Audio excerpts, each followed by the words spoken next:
Mafia boss saves rival daughter from falling off the bridge. What happened next shocked everyone. She was left there under the hot scorching sun by her father's rival group. Being his daughter put her out to a lot of risk. Suddenly, she saw the most hated man coming towards her. Panic surged in. She had been warned not to ever cross paths with him, but here she was, a place of no return. Before we dive into this thrilling story, let's know what time and where you're watching from. Also, don't forget to click that subscribe button, like and comment. Gabriella Russo's hands were bleeding. Raw, shredded palms gripping cold metal that was the only thing between her and a 150-foot drop into black water. The Queensboro Bridge stretched endlessly in both directions. Traffic stopped. People watching from their cars like this was some kind of show. Nobody helped. Nobody dared. Because everyone knew who she was. Everyone knew the Russo name meant danger, meant stay away, meant this wasn't their problem. Her arms screamed with pain. Muscles burning, shaking, failing. She'd been hanging here for 10 minutes. 10 minutes that felt like 10 hours. 10 minutes since her father's rivals, the Castellano crew, had dragged her from her car, beaten her until she could barely see straight, and thrown her over the side of this bridge like garbage. Please, Gabby screamed toward the crowd of onlookers. Someone help me. Nobody moved. Fear paralyzed them all. Getting involved in mafia business was a death sentence. She was Antonio Russo's daughter, and the Castellanos had made their message crystal clear by leaving her here in broad daylight under the scorching afternoon sun. This was a declaration of war. This was a statement. And Gabby was the message written in blood and terror. Her left hand slipped. She dropped 6 inches, catching herself with her right, her shoulder nearly ripping from the socket. A scream tore from her throat, primal, desperate, the sound of someone who knew death was coming and couldn't stop it. How had it come to this?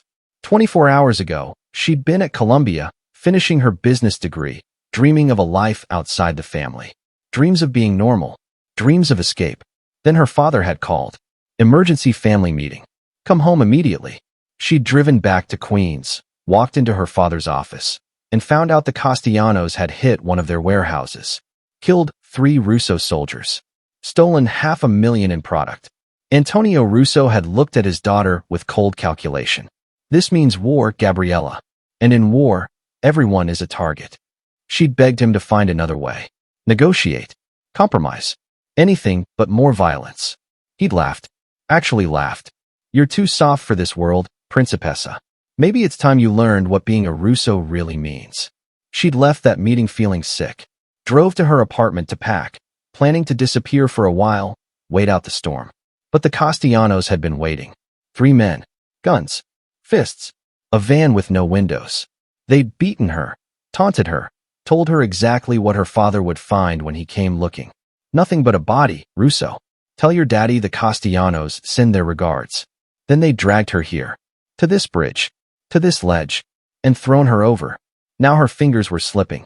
Sweat mixing with blood, making everything slick. The sun beat down mercilessly, baking the metal, burning her skin. Her vision blurred. Dehydration. Exhaustion. Terror. All of it crashing down at once. I don't want to die, she whispered. Please, God. I don't want to die. That's when she saw him. A black SUV pulled up, cutting through the stopped traffic like it owned the road. The door opened. A man stepped out. Tall, built like a weapon, wearing an expensive black suit that screamed power and danger. Dark hair, sharp features, and eyes that could cut through steel. Dante Moretti. Gabby's blood turned to ice colder than the fear already coursing through her veins. The Morettis. Her father's oldest enemies. 3 generations of bloodshed between their families. The hatred so deep, so vicious, that even speaking a Moretti's name in the Russo household was grounds for violence. And here was their boss, the Wolf of New York. The man responsible for more bodies than anyone could count. The man her father had sworn to destroy. The man she'd been warned about since childhood. Never cross paths with Dante Moretti. Never speak to him. Never even look at him. Because the Morettis were death itself. Panic surged through her like electricity. This was worse than the Castellanos. This was worse than falling. Because if Dante Moretti found Antonio Russo's daughter hanging from a bridge, he wouldn't save her. He'd finish what the Castellanos started. Dante walked closer, his men flanking him, 4 soldiers, armed, alert, scanning the area like predators. He stopped 10 feet from where Gabby hung, tilted his head, studying her like she was a puzzle he couldn't quite figure out. Their eyes met. Recognition flashed across his face. He knew exactly who she was. "Please," Gabby gasped, tears streaming down her face. "Please, just walk away. Pretend you didn't see me." Dante's expression was unreadable. Cold. Calculating. He glanced at his men, then back at her. Her fingers slipped another inch. She was seconds from falling. Seconds from death. "Boss, that's Antonio Russo's daughter," one of his men said, voice low and urgent. "We should go. This isn't our problem." "No," another man agreed. "This is perfect. Let her fall. One less Russo in the world. Her old man will blame the Castellanos. They'll destroy each other while we expand our territory." Dante didn't respond, just kept staring at Gabby with those dark, penetrating eyes. She could see him weighing options, calculating risks, deciding her fate with the cold precision of a man who'd ordered 1,000 deaths and never lost sleep over any of them. Her right hand gave out. She dropped, screamed, and felt a hand lock around her wrist like a vice. Dante Moretti had lunged forward, caught her mid-fall, his grip iron-strong and unyielding. He pulled, muscles straining against her dead weight, his face inches from hers as he dragged her up and over the railing. They hit the concrete together, Gabby collapsing on top of him, both of them breathing hard. For 3 seconds, neither moved. Gabby's entire body shook uncontrollably. She was alive. She was on solid ground. She was in the arms of her family's greatest enemy. Dante pushed her off gently but firmly, standing up and brushing off his suit. His men stared in shock, clearly not understanding why their boss had just saved a Russo.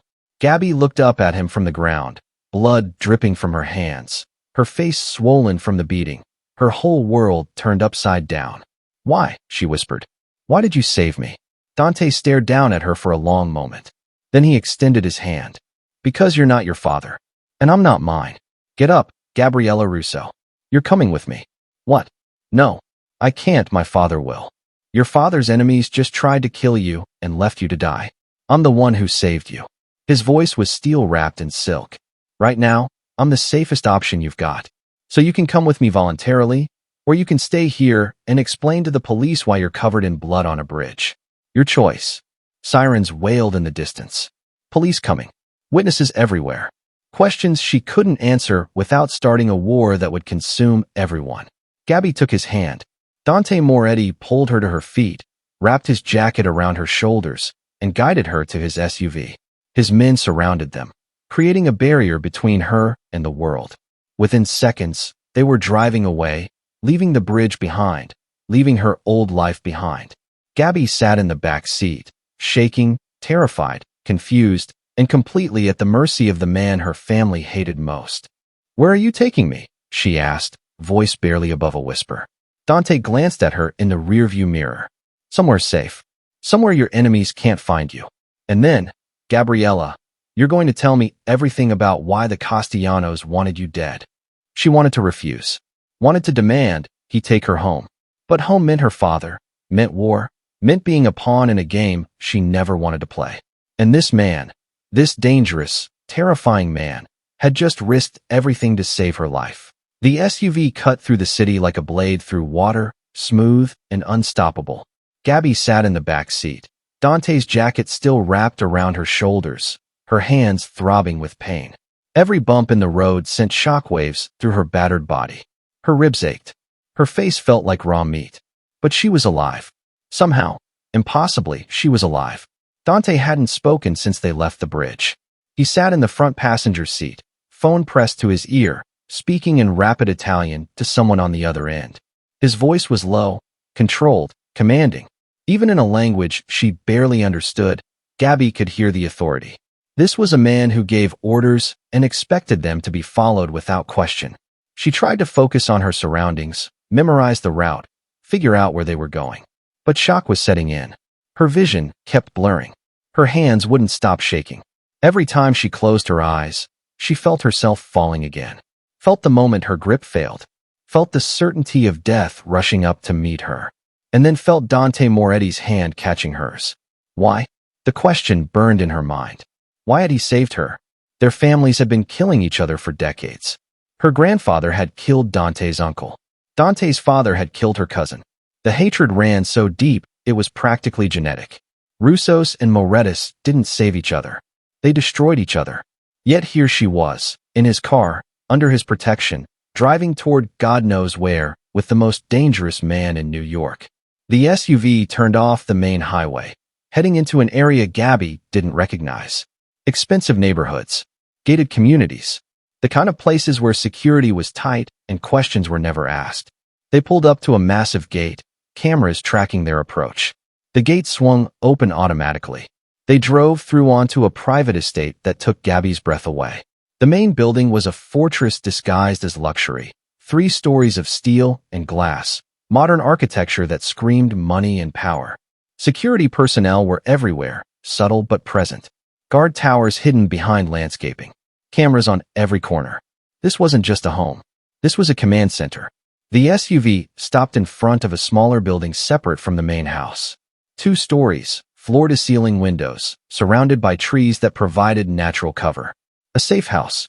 Gabby knew enough about her father's operations to recognize one when she saw it. Dante's door opened first. He stepped out, buttoned his suit jacket, and walked around to her side. Opened her door himself. Extended his hand. "Can you walk?" Gabby wanted to say yes. Wanted to prove she wasn't weak, wasn't broken. But when she tried to stand, her legs buckled. Dante caught her before she hit the ground, one arm around her waist, supporting her weight like she was nothing. "I've got you," he said quietly. Not gentle exactly, but not rough either. Just stating a fact. His men watched with expressions ranging from confusion to outright hostility. One of them, tall, scarred, with cold eyes that matched Dante's, stepped forward. "Boss, this is insane. She's a Russo. You bring her here, to your private estate? What happens when her father finds out? What happens when our people find out you're protecting the enemy?" Dante's gaze could have cut through concrete. "Marco, you questioning me?" Marco stepped back immediately. "No, boss. Just nothing. She's under my protection until I say otherwise. Anyone has a problem with that, they can take it up with me directly." The threat in his voice was unmistakable. This wasn't up for debate. This was an order. Marco nodded stiffly. The other men did the same. Nobody argued with Dante Moretti. Not if they wanted to keep breathing. Dante helped Gabby into the safe house. The interior was immaculate. Modern furniture, state-of-the-art security system, kitchen that looked like it belonged in a magazine. Everything top quality. Everything designed for both comfort and defense. A place where someone could hide from the world and never be found. He guided her to the couch, helped her sit. She winced as her bruised ribs protested. Dante noticed immediately. "Where else are you hurt?" "Everywhere," Gabby admitted, her voice cracking. Now that the adrenaline was fading, the pain was becoming unbearable. "They beat me for 20 minutes before they threw me off that bridge. I think they broke something." Dante's jaw clenched. He pulled out his phone, dialed. "Dr. Castellano, I need you at the North Safe House. Now." "No, not me. Someone else. And bring everything. X-ray equipment, painkillers, sutures. Everything." He hung up, turned back to Gabby. "My personal physician. He'll be here in 15 minutes. He's discreet." "Why are you doing this?" Gabby asked, tears streaming down her face. Not from pain anymore. From confusion. From the sheer impossibility of this situation. "You should hate me. You should have let me die. Your men are right. I'm a Russo. My family has killed your people. My father would kill you without hesitation if he found you like this." Dante sat down across from her, leaning forward, elbows on his knees. For the first time since the bridge, his expression softened just slightly. 5 years ago, I had a sister. Sophia. She was 19. Sweet kid. Wanted to be a teacher. Had nothing to do with the family business. She was at the wrong place at the wrong time when your uncle's crew hit one of our clubs. Caught in the crossfire. Died on the sidewalk before the ambulance arrived. Gabby's chest tightened. She remembered hearing about that hit. Remembered her uncle bragging about it at Sunday dinner. She'd been sickened by his pride, disgusted by the casual way he talked about body counts like they were sports scores. "I'm sorry," she whispered. "I didn't know." "I'm not telling you for an apology," Dante interrupted. "I'm telling you so you understand. When I saw you hanging from that bridge, I saw Sophia. Young. Terrified. About to die because of a war she never asked to be part of. I couldn't save my sister. But I could save you. So I did. Maybe that makes me weak. Maybe it makes me a traitor to my own family. But I'm done watching innocents die for our father's mistakes. The raw honesty in his voice shook Gabby to her core. This wasn't the monster her father had described. This wasn't some soulless killer who murdered without conscience. This was a man carrying unbearable pain, trying to make sense of senseless violence, searching for meaning in a world built on blood. What happens now? Gabby asked. The Castellanos think they killed me. My father will think. She stopped, realization hitting like a freight train. Oh God. My father will think you kidnapped me. Or killed me. This will start a war. It's already starting, Dante said grimly. The Castellanos made their move. Your father will retaliate. And when he finds out you're alive and with me. He shook his head. Yeah, this gets complicated fast. A knock at the door interrupted them. Dante stood, hand automatically moving to the gun at his hip. That was fast. But it wasn't the doctor. It was Marco, Dante's lieutenant, looking grim. Boss, we've got a problem. Russo just put out word on the street. $50,000 bounty for information on his daughter's location. And he's blaming us. Says the Morettis took her. Every crew in the city is looking for her now. Dante cursed under his breath. Gabby felt her world tilting again. Her father thought the Morettis had taken her. Which meant he'd mobilize every soldier he had. Which meant bodies would start dropping within hours. Get our people off the streets, Dante ordered. Anyone without immediate business, they stay home. Lock down our operations. And spread the word. Nobody touches a Russo without my direct order. We're not starting this war. Not yet. Marco hesitated. Boss, with all respect, keeping her here is starting the war. Antonio Russo isn't going to negotiate. He's going to come at us with everything he's got. Then let him come, Dante said coldly. But he's not getting his daughter back until I understand what the hell is actually going on. The Castellanos don't make moves like this without reason. They had Gabriella for hours. They could have killed her quietly.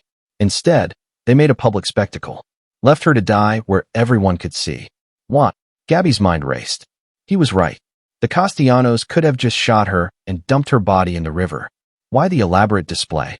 Why risk leaving her alive long enough for someone to intervene? They wanted witnesses, she said slowly, the pieces clicking together. They wanted everyone to see a Russo dying. Wanted to make a statement that they're not afraid of my father anymore. Or they wanted to provoke a specific response, Dante added, his eyes narrowing.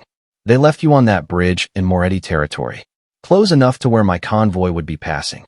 Close enough that I'd likely see it. He stood, pacing now, his mind working through the angles. What if this wasn't about killing you at all? What if it was about making sure I found you? Gabby's blood ran cold. You think this was a setup? I think the Castellanos are smart enough to know that if I save Antonio Russo's daughter, it looks like I took her. Which means your father declares war on me instead of them. They sit back and watch while our families destroy each other. The doctor arrived then, interrupting their conversation. Dr. Castellano, no relation to the rival family, Dante assured her, was in his 60s, professional and efficient. He examined Gabby thoroughly, x-rayed her ribs, confirmed nothing was broken but everything was badly bruised, cleaned her wounds, bandaged her hands, gave her painkillers that made the world blur at the edges. She needs rest, the doctor told Dante, and she'll be in pain for weeks. But she'll heal. After he left, Dante showed Gabby to the bedroom upstairs. Clean sheets, soft pillows, a bathroom with a shower that actually looked inviting. Get some rest. We'll figure this out in the morning.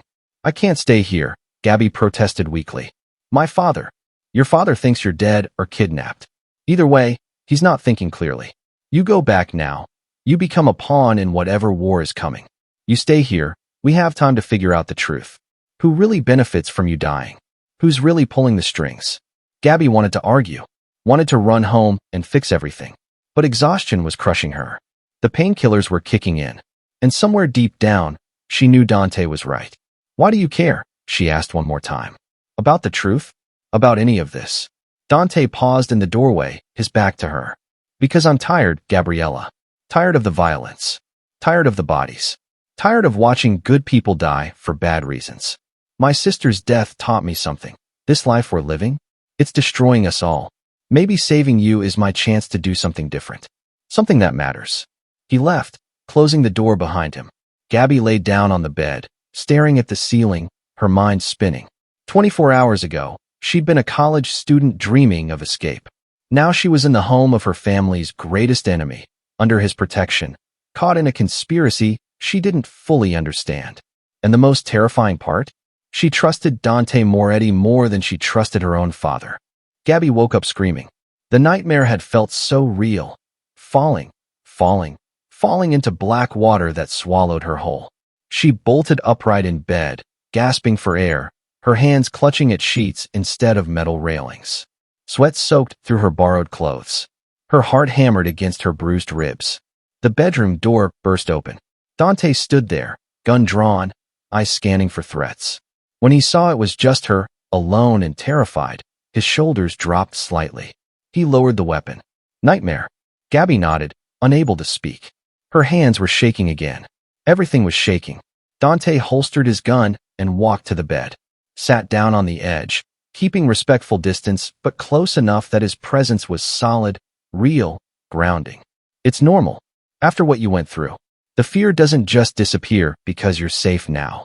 Am I safe? Gabby asked, her voice raw. My father thinks you kidnapped me.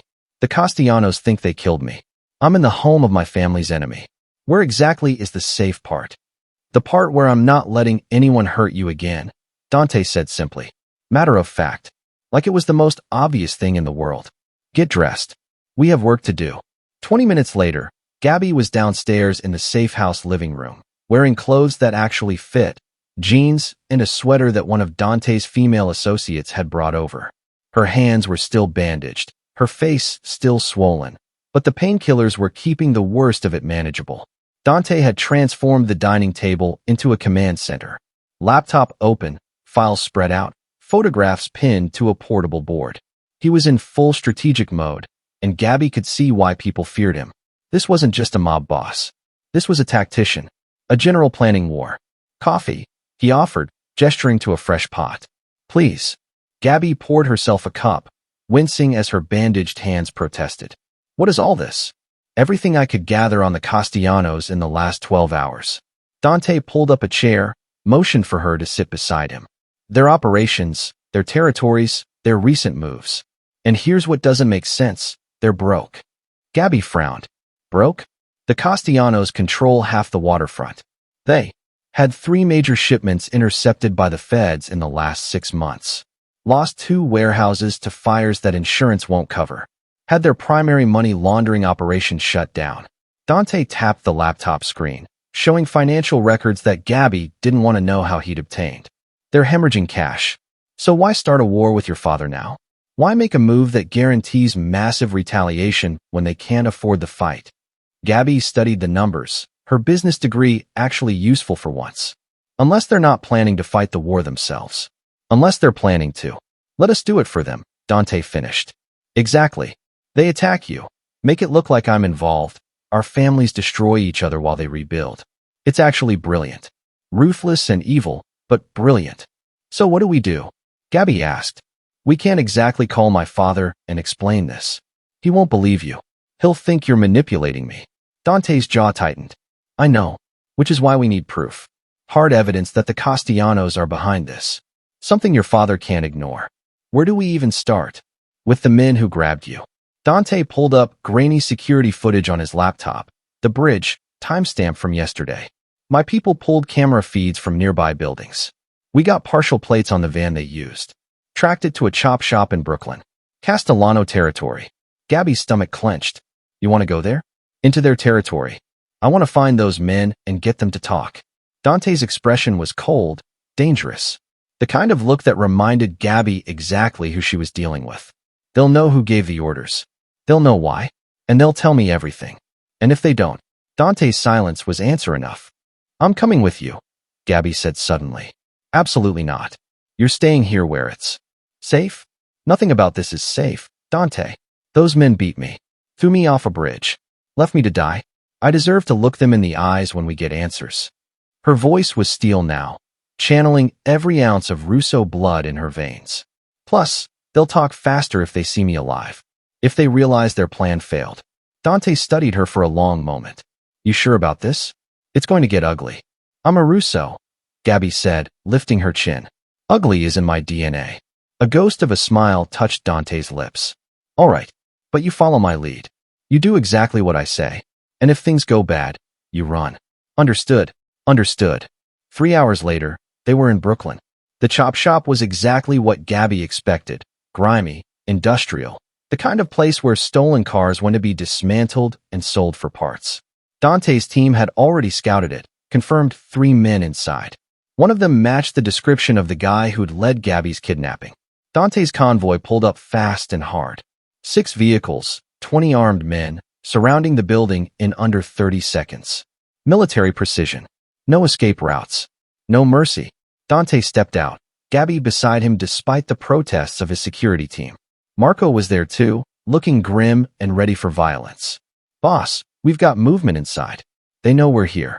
Good, Dante said coldly. I want them scared. They breached the front entrance. Door kicked open, men pouring in with weapons drawn. Shouts, confusion, 3 Castellano soldiers trying to run and being cut off at every exit. Within 90 seconds, it was over.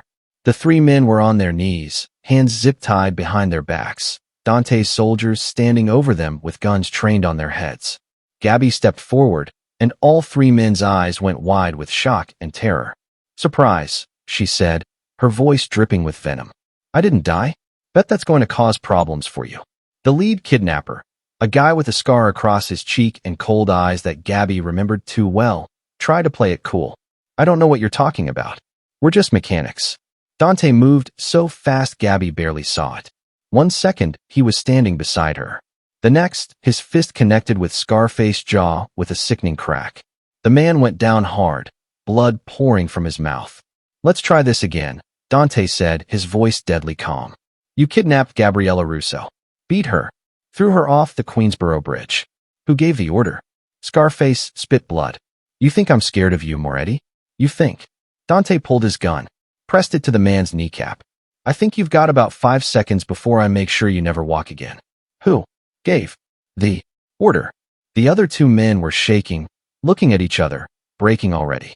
Scarface tried to hold out, tried to maintain his tough guy act. But when Dante cocked the hammer, his resolve crumbled. All right. It was Castellano. Marco Castellano himself. Marco Castellano, the son of the family head. Young, ambitious, and stupid enough to think he could start a war and come out on top. Why? Dante demanded. Why go after her? Orders were to make it public.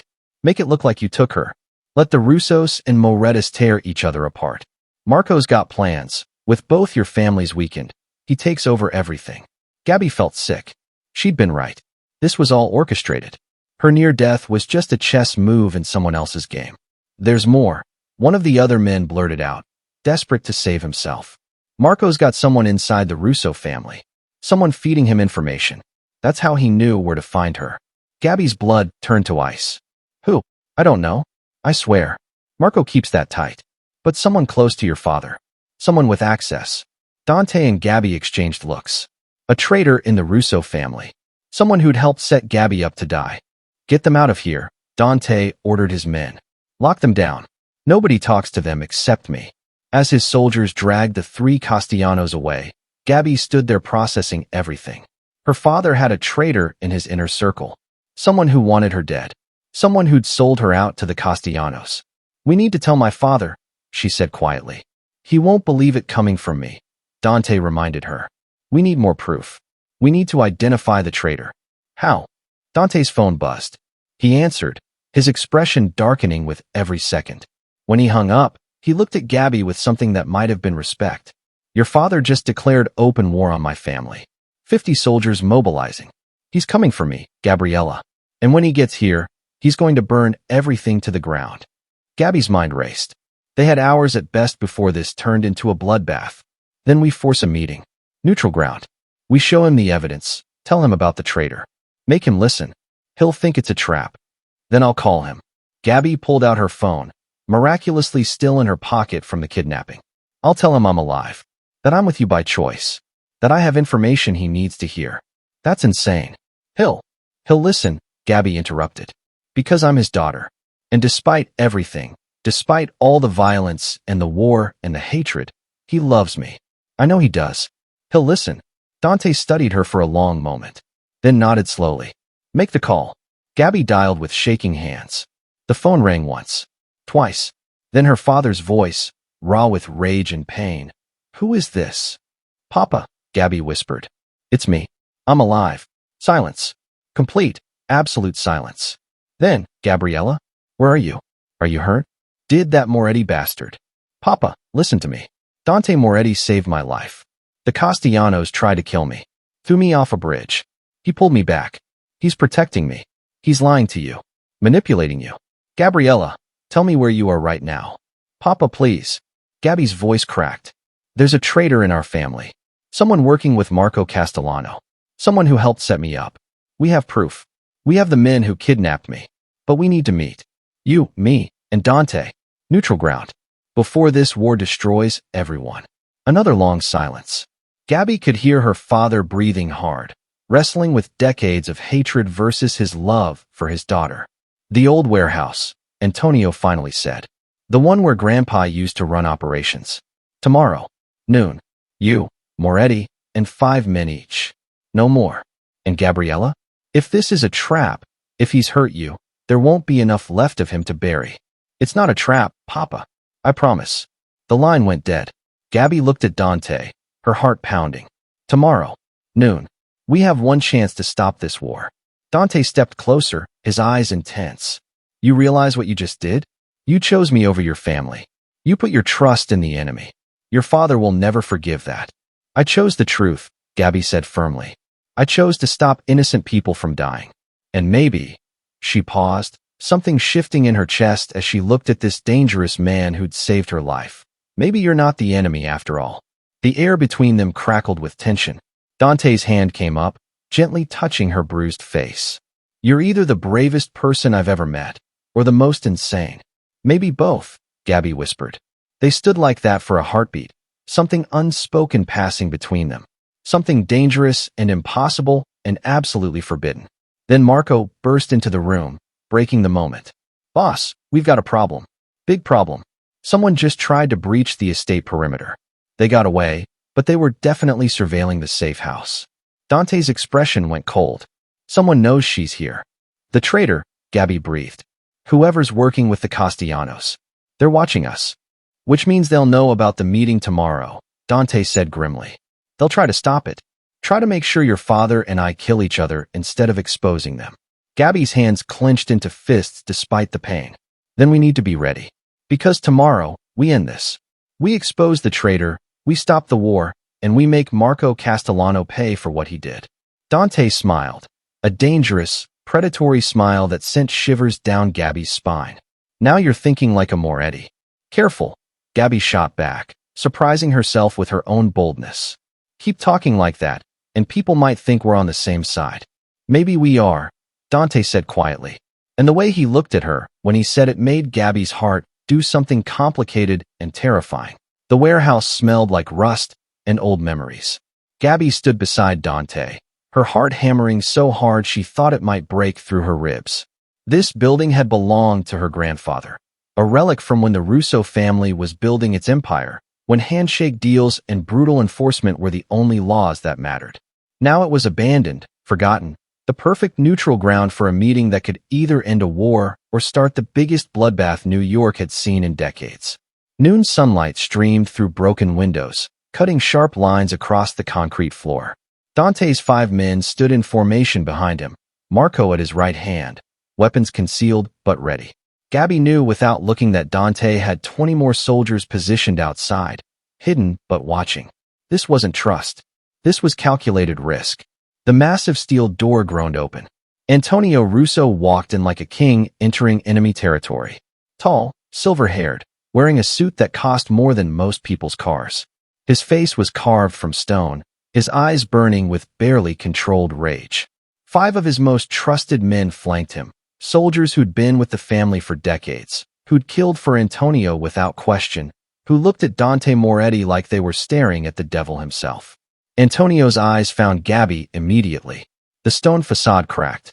Relief, anger, confusion, and pain flashed across his face in rapid succession. Gabriella. Papa. Her voice shook. She'd been preparing for this moment since last night, rehearsing what to say, how to explain. But now, standing here with her father looking at her like she'd betrayed everything he'd ever taught her, the words died in her throat. Antonio's gaze shifted to Dante. Pure hatred. Decades of it, concentrated into a look that could kill. You have exactly 5 minutes to explain why I shouldn't put a bullet in your head right now, Moretti. Because your daughter asked you to listen, Dante said calmly, not backing down an inch. And because if you kill me, you'll never know who really tried to murder her. You expect me to believe you saved her? Antonio's laugh was bitter, dangerous. You expect me to believe a Moretti gave a damn about a Russo? My father killed your uncle. Your father killed my cousin. We've been at war for 3 generations. And I'm supposed to believe you suddenly grew a conscience. Believe what you want, Dante shot back, his voice hardening. But I pulled your daughter off that bridge. I kept her alive when the Castellanos left her to die. I protected her while you were too busy planning revenge to ask who actually hurt her. Antonio's hand moved toward his gun. His men tensed. Dante's men mirrored them. The warehouse became a powder keg with 5 different fuses all burning toward the same explosion. Stop! Gabby's voice rang out, sharp and commanding. Every head turned toward her. She stepped forward, putting herself between the 2 men, between their hatred, between the violence that had defined both their lives. Papa, please. Just listen. 5 minutes. That's all I'm asking. Antonio's jaw clenched, but he nodded stiffly. 5 minutes, Principessa. Then Moretti answers for taking you. He didn't take me. He saved me. Gabby pulled out her phone, pulled up the photos Dante's team had compiled. The van, the chop shop, the 3 Castellano soldiers.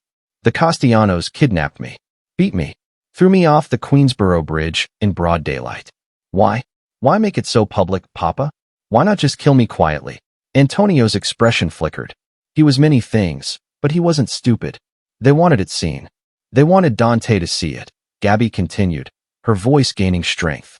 They knew his convoy would be crossing that bridge. They knew he'd find me. They wanted you to think he took me. Wanted you to declare war on the Morettis while they sat back and watched both families destroy each other. That's insane. The Castellanos wouldn't. They're broke, Papa. Gabby thrust financial documents toward him. 3 major shipments intercepted. 2 warehouses burned. Money laundering operations shut down. They're hemorrhaging cash and they can't afford to fight you directly. But if you and Dante kill each other, they inherit everything. Antonio took the documents, his face darkening as he read. One of his lieutenants leaned in, examining the numbers, and Gabby saw recognition dawn in his eyes. Boss, these figures, if this is accurate, the Castellanos are in serious trouble. It's accurate, Dante said. My financial people verified it. Marco Castellano is desperate, and desperate men do desperate things. We have the men who kidnapped me, Gabby added. They're alive. They confessed everything. Marco Castellano gave the direct order. They'll testify to it if you want. Antonio was silent, processing, his strategic mind working through angles and implications. Gabby could see him rewriting the narrative, understanding how close he'd come to playing exactly into the Castellanos' hands. Then his expression changed. Hardened. If what you're saying is true, how did they know where to find you? You were at your apartment, a location only family knows about. The question Gabby had been dreading. The truth that made everything worse. Because someone told them, she said quietly. Someone in our family.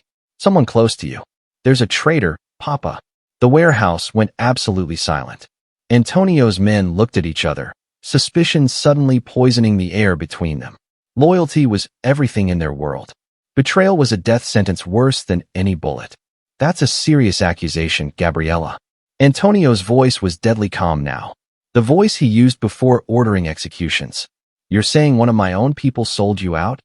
I'm saying the Castellanos knew exactly where I'd be and when. They knew you'd blame the Morettis. They knew everything, Papa. Someone gave them that information.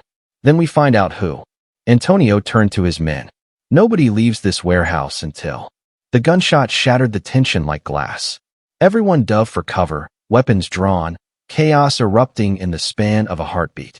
Gabby felt Dante tackle her to the ground, his body covering hers protectively as bullets tore through the air above them.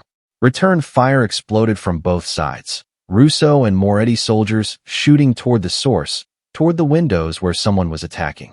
It's a setup. Marco, Dante's lieutenant, yelled. Multiple shooters outside. More gunfire. The warehouse doors burst open. Men in black tactical gear poured in, weapons firing indiscriminately. Not Russo. Not Moretti. Castellano soldiers, at least 20 of them, trying to kill everyone in the building. They knew about the meeting. Gabby screamed over the gunfire. The traitor told them. Dante pulled her behind a concrete pillar, shielding her with his body. Around them, Russo and Moretti soldiers were doing something impossible, fighting side by side, returning fire against a common enemy. Decades of hatred temporarily forgotten in the face of immediate survival. Antonio scrambled behind cover 20 feet away, blood on his sleeve from a grazing shot. His eyes met Dante's across the chaos. For 1 second, everything hung in balance. Then Antonio nodded, sharp, decisive. Temporary alliance. Against the Castellanos. Against the betrayal. Push them back. Dante roared to his men. Protect the exits. Form up. Antonio commanded his soldiers. Nobody gets past us. The battle was brutal, close quarters, absolute mayhem. But the Castellanos had made a critical miscalculation. They'd brought enough men to kill divided families, not enough to handle Russos and Morettis fighting together. Within 5 minutes, it was over. Castellano soldiers dead or fleeing. The warehouse filled with smoke and the copper smell of blood. Gabby's ears rang from the gunfire, her hands shaking as Dante helped her to her feet. You hurt? He asked urgently, checking her for injuries. I'm okay. I'm okay. She wasn't, but there wasn't time to fall apart. Antonio approached, limping slightly, his men forming up behind him. The two bosses faced each other, not as enemies now, but as men who'd just survived an assassination attempt together. Someone knew about this meeting, Antonio said grimly. Someone on my side told the Castellanos we'd be here. Only my inner circle knew, Dante replied. And yours? They both looked at their respective men. Gabby's mind raced, going through every person who'd known about the meeting, every conversation she'd overheard in the last 24 hours. Then it hit her. A memory. Dante's safe house, last night. Marco, Dante's lieutenant, on his phone, stepping outside to take a call. She'd thought nothing of it at the time. But now, Marco, she said slowly, looking at Dante's right-hand man. You were on the phone last night, right after we set up this meeting. Who were you talking to? Marco's face went blank. Too blank. Carefully neutral in a way that screamed guilt. Dante's eyes narrowed. Marco, who did you call? Boss, it was nothing. Just checking on. Who did you call? Dante's voice cracked like a whip. Marco's hand moved toward his gun. Dante moved faster. His weapon out, aimed at his own lieutenant. Betrayal written across his face in painful clarity. Don't. It's not personal, boss, Marco said, his mask dropping, showing cold calculation underneath. The Castellanos offered me a fortune. Immunity. A chance to run my own territory once you and Russo destroyed each other. All I had to do was feed them information. Let them know where the girl was. Make sure this meeting happened exactly where they could hit everyone at once. You sold me out, Dante said, his voice barely above a whisper. I trusted you. Treated you like family. And you sold me out for money. In our world, trust gets you killed, Marco shot back. I'm just smart enough to realize it before you did. He tried to draw his weapon. Dante fired first. Marco went down, blood spreading across his chest, his eyes wide with shock as he realized his betrayal had consequences after all. Dante stood over him, weapon still aimed, his face a mask of pain and rage. You're right, Dante said quietly. Trust gets you killed. But so does betrayal. Marco died without another word. The warehouse went silent again. Antonio stepped forward, looking at Dante with new understanding. You just killed your own lieutenant. He stopped being mine the second he betrayed me. Dante replied coldly. He turned to Antonio. The Castellanos played us all. They wanted war. They got something else entirely. What do you say, Russo? Want to show them what happens when they mess with our families? Antonio studied Dante for a long moment. 3 generations of hatred weighing against pragmatism and revenge. Finally, he extended his hand. One war? We take down the Castellanos together. Then we figure out what happens next. Dante took his hand, shook it. A truce born from blood and necessity. But hurt my daughter, Antonio added, his grip tightening, his eyes promising death. And this alliance ends with your body in the river. Understood, Dante said. But she's under my protection now. That's not changing. Papa, Gabby started. No, Antonio interrupted, looking at his daughter with a mixture of pride and pain. You made your choice, Principessa. You chose him over me. Over family. I don't like it, but I respect it. You've got fire, just like your mother did.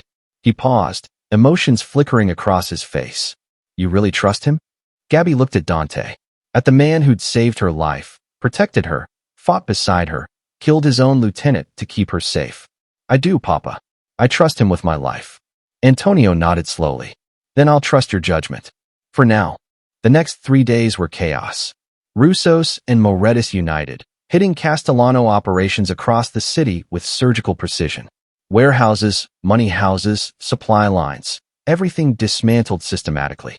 Marco Castellano tried to fight back, tried to rally support, but nobody wanted to stand against two families working together. On the 4th day, Marco Castellano was found dead in his car. Suicide officially. Nobody believed it. Nobody cared. The message was clear. Betray the families. Face the consequences. 3 months later, Gabby stood on a different bridge. Same city, different view. Dante beside her, his hand holding hers. Both of them looking out at the water where she'd almost died. You know what's crazy? Gabby said softly. If Marco Castellano hadn't tried to kill me, we'd still be enemies. Our families would still be at war. None of this would have happened. Guess we owe him a thank you card, Dante replied, his voice dry. Gabby laughed.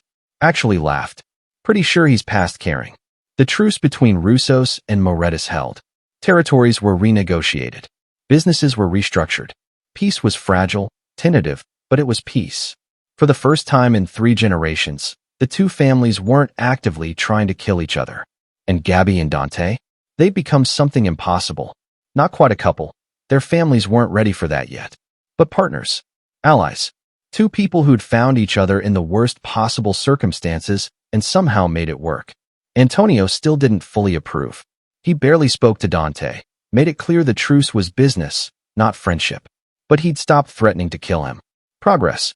My father's hosting dinner next week, Gabby mentioned. He wants you there. Dante raised an eyebrow. That's either a peace offering or an assassination. With Papa, could be both. Gabby squeezed his hand. But I'll be there. So you'll be safe. You sure about that? Dante pulled her closer. You're the most dangerous person I know, Gabriella Russo. Takes one to know one. Dante Moretti. They kissed as the sun set over the city. Two people from warring families writing a new story. One that didn't end in blood and revenge, but in something else entirely. Something hopeful. Something that proved even the deepest hatred could be overcome when the right people decided to try. What happened next shocked everyone. The daughter of Antonio Russo and the boss of the Moretti family, together, publicly, refusing to hide their connection anymore. Some people whispered it was a scandal. Others called it a betrayal. But most saw it for what it really was. A chance. A new beginning.